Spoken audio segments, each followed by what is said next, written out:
All right, y'all. So I actually covered this. I want to go ahead and say that I covered this not too long ago. Well, probably was a very long time ago. It wasn't even really me covering it. So, yeah, a long time ago on the internet, this surfaced, and I don't think I really talked about it for real, but it was Inosuke, versus Bakugo. And although I understand that the battle itself seems pretty self-explanatory, but I guarantee you there are some people that, don't necessarily actually know who would win that fight. Now, I want to make this very clear. I'm going to go in depth on both character sides, but before that, I want you guys to, if you guys enjoyed this video, please be sure to leave a like, comment, share, subscribe, and notification bell to be informed about new videos whenever we upload them. But like I was saying, I wouldn't mind if you guys like left recommendations or like things for like versus battles or things that you might be interested in. Is what I was going with that. But other than that, we're gonna go ahead and cover this. I'm gonna tackle one at a time like I normally do. And for this video, I will obviously be covering like the powers and abilities, but aren't really all that much. But yeah, I'll do that. Just yes, because I'm pretty sure there are some people that are unaware of the characters but want to be informed. So yeah, let's get into this video right now. When looking at Inosuke, it's very clear that he's from Demon Slayer, um, and is a Demon Slayer in the Demon Slayer Corps and a traveling companion of Tanjiro and whatnot. And so we're gonna be going over everything that Inosuke can actually do, which for most people is probably just breathing techniques, which is actually the exact where I'm kind of going with that. And Inosuke possesses an incredible sense of touch, and he can even feel small vibrations in the air, so that he can also do that. He also is able to sense the presence of others and malicious intent. This can be used to differentiate humans and demons, determine how strong someone is to a certain extent, or detect an enemy in the vicinity. So that's also very impressive.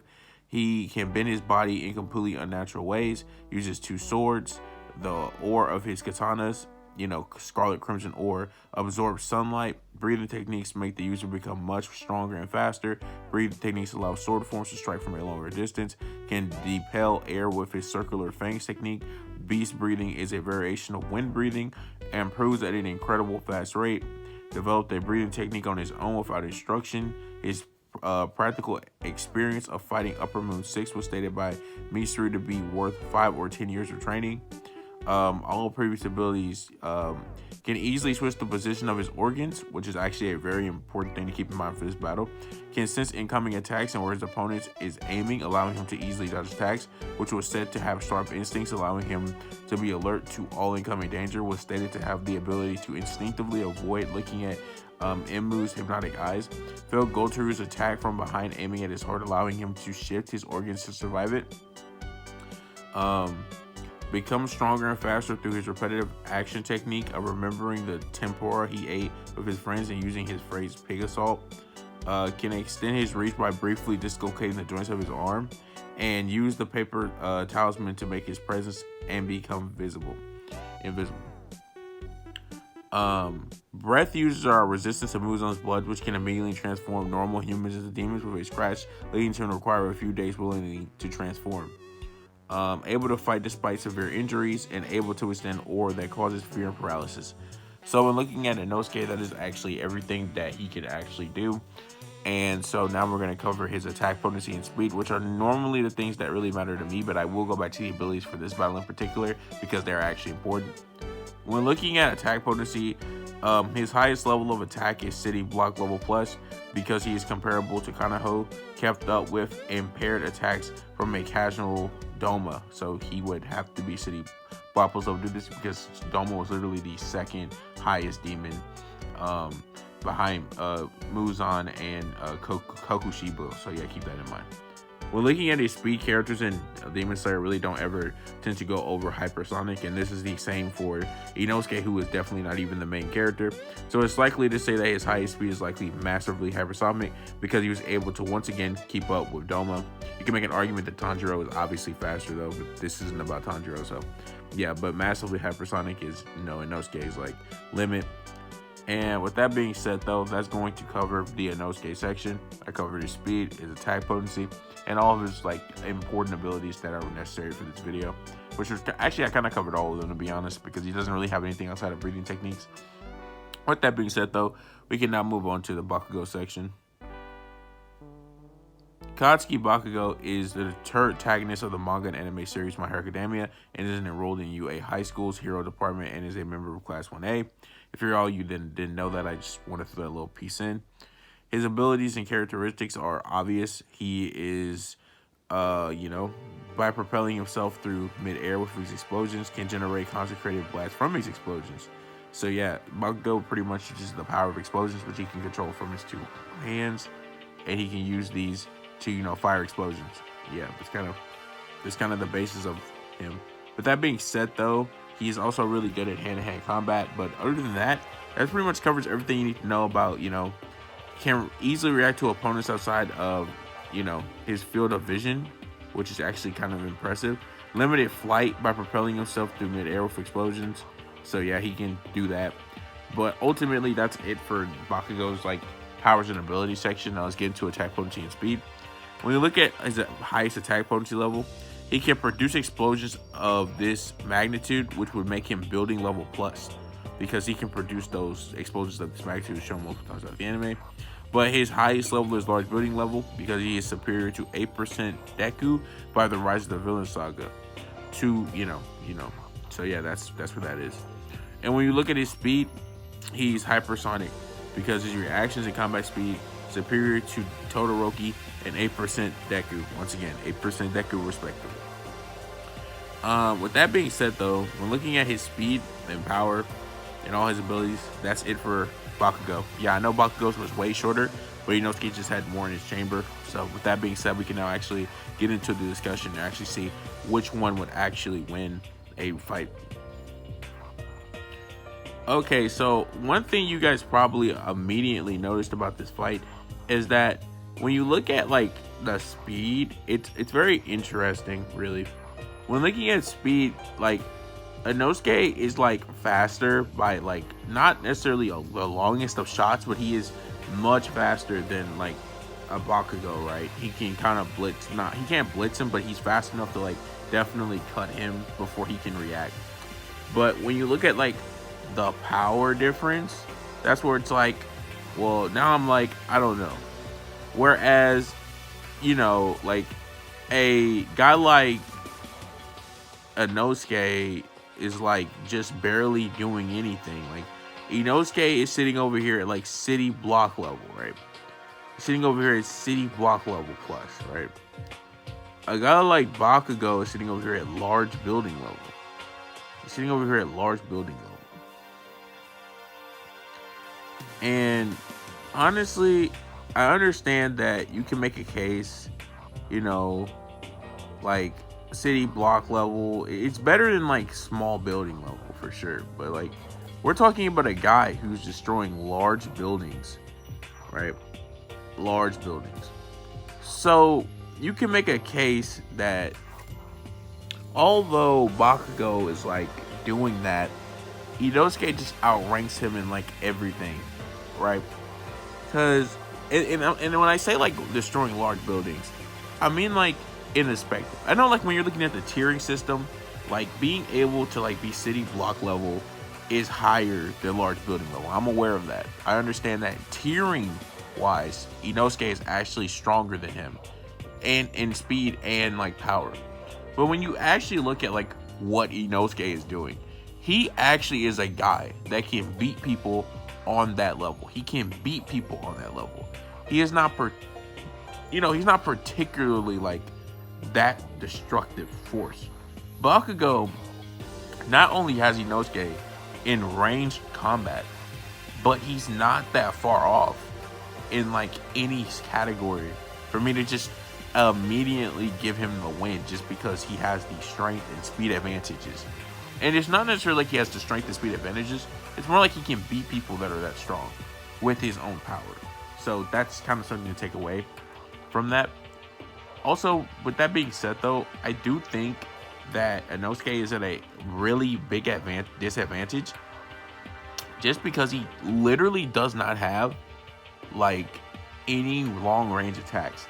He has to get close, while Bakugo on the other hand can keep the fight low distance and everything. the amount of explosions that like Bakugo can fire are like a lot, especially going up against somebody like Inosuke that is just a normal human. Inosuke would be able to dodge. I definitely think he'd be able to dodge a lot of Bakugo's explosions. I do believe this, but I also don't think he'd be able to dodge so many to the point where it's like, I'm over here like, wow, Inosuke has the greatest chance. Now, here's the thing. I do think Inosuke, if I were to put him on a scale, and you might think I'm crazy for this, would win more times than I think Bakugo will win, and I'm just going to tell you why.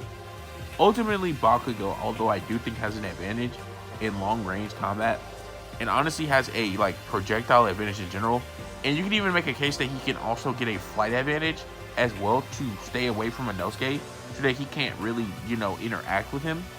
I also think Inosuke's speed, if Bakugo does not know how fast he is, could get somewhat speed blitz. He's not going to get speed blitz crazy because, like I said, the speed difference is literally massively to just basic hypersonic speeds. But even if that's just the case, you can still make an argument that, like, Inosuke still is fast enough to, like, beat him, right? He's fast enough to catch him off and then cut him. It's not that big of a, like, sizable amount where I'm like, it's not that big of a deal, but it's like, yeah, he can still, like, cut him in enough time. And not only that, with the breathing like forms, he has multiple, and he can just choose whichever one he wants that would fit the situation better. And considering that he has the instincts to not only dodge explosions, Inosuke can also like fight through severe injuries, like I mentioned before. So I don't really think the explosions would be one ends, even if they're as strong as they are. Now, once again, the thing about durability and when it comes to scaling is the amount of power that you can actually push out is the amount of durability that a character possesses. So Inosuke would be city block level in terms of durability because that's the amount of output he can put out. But that doesn't mean he can keep taking those explosions every single time. But it's also very important to keep in mind that Bakugo cannot keep firing large building level explosions every single time, and would even probably try to feel him out first by shooting smaller explosions that would have effects on Inosuke if you actually think that Bakugo would hit him with those, which I do not believe. The smaller the explosion is, honestly, the less chance that I actually think Bakugo even has a remote chance of hitting him. The bigger is more of the where I'm like, okay, maybe then that's where he might have like some success. But like in straight up thought, I don't think he would even have the slightest chance. I know you guys might not want to hear this, but I think Inosuke could beat Bakugo in like literally 10 seconds. I think beating Bakugo for like Inosuke as a whole thing, like if I was being really on the nose and they were bloodlusted, I think Inosuke would win, but it would be high diff if it was like just straight up bloodlusted. But if we're talking about the compatible between them and like character, I honestly think it could legitimately go either way. And honestly, I think it would be Inosuke low diff or Bakugo mid diff. But if I had to be completely honest with you, I'm leaning more to the Inosuke, not just because of the like things being his like favorites such as speed and power. He's only slightly stronger than like Bakugo. I don't think that's what you guys are understanding. Bakugo is literally one tier away from being as strong as Inosuke, and Inosuke is literally only slightly faster than him. And like I said, once again, you can make an argument that literally having the ability to fly and having the ability to like fire set explosions would just make Bakugo much more of a candidate to win. And with those arguments in play, I do want to say that a lot of y'all probably went into this video thinking I was going to say Bakugo was going to win. But the truth of the matter is Inosuke is faster and stronger. And the only way that I actually see him losing is if Bakugo takes extreme advantage of his flight ability and doesn't run out of explosions, which is something that he has the problem with. Now, Inosuke, on the other hand, does have stamina issues because he's a breathing user. And that is true. And the thing about being a Demon Slayer is you try to end battles as fast as possible because they're not really made to fight for a long time. Breathing styles are not made to fight for a long time. They're made to hit your opponent really quick and then stop. So if you wanted me to actually think for like 6 seconds that Inosuke wouldn't burst one of these out immediately, now the question is how many? But then that's the same thing with Bakugo. Like how many? Like how many can you fire? Like how many? Like, right? If you were to be honest with you, I think like Inosuke, depending on how much damage he takes, could like go out faster. But I also think that he has the like durability to survive long enough to beat Bakugo. And although, once again, I do think the flight advantage is a really serious issue, I don't think it's so big to the point where it's like Inosuke couldn't overcome it. If I had to be 100%, I used the same thing in another video. I'm just going to say this for the sake of time. I think Inosuke wins 60 out of 40% of Bakugo's wins. And in a bloodless situation, I honestly think it's 70 to 30. But if you think Bakugo, it's probably because you think that the flight advantage is just too much, or that the amount of explosions or the power that he can just output is just that much greater. But the truth is that he's fast enough and has been shown to have the instincts that it takes to dodge said explosions. I mean, Deku has been seen dodging said explosions, and he is not remotely as fast. Or better yet, the version of Deku that was dodging those explosions was not nearly as fast as the Inosuke or speed that I'm even talking about. So to be completely honest with you, I don't see a world where Inosuke does not, like, either A, just high diff or mid diff this man Bakugo. And it's only high diff if he has to worry about the flying really bad. It's mid diff any other time. But yeah, guys, that's gonna do it for this video. And ultimately, my end conclusion is Inosuke, but you can make a very serious case for Bakugo in the comments, and I'll actually listen and reply if you guys can tell me any other reason why you think Bakugo might have a chance. But based off the like stats and stuff that I did, I think it's very clear that Inosuke walks away with this one. But it's only barely enough for me to say it, and honestly, I think it's a real argument. And it's not just something that a lot of people probably just flossed over and was like, oh, well, Bakugo like just crushes. No, he doesn't. It's not that simple, which is why I wanted to cover the topic in the first place. But once again, thank you guys for watching this video. Please be sure to leave a like, comment if you want about, you know, this topic, and subscribe and leave recommendations. Thank you guys for the recent support on all the videos, and I'll catch y'all next time. I can never say this enough, and I'll never be able to say this enough. Thanks. All right, I'm gone.